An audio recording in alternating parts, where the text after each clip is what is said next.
Dhaka airport highway, বিশেষ করে বনানী থেকে উত্তরা যাওয়ার রাস্তা নিয়ে নানা ধরনের ভৌতিক গল্প ও জনশ্রুতি প্রচলিত রয়েছে।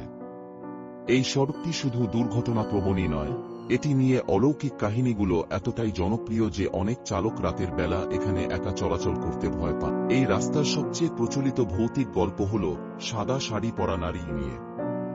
বেশ কয়েকজন চালক দাবি করেছেন, গভীর রাতে তারা এই সড়কে একটি সাদা শাড়ি পরা নারীকে দাঁড়িয়ে থাকতে দেখেছেন। কেউ কেউ বলেছেন, তিনি হাত নেড়ে গাড়ি থামানোর চেষ্টা করেন। কিছু রিপোর্ট অনুযায়ী, যারা তাকে গাড়িতে তুলতে চেয়েছেন, তারা তাকে উঠিয়ে নেওয়ার পর হঠাৎ দেখেন গাড়ির পেছনের সিট ফাঁকা।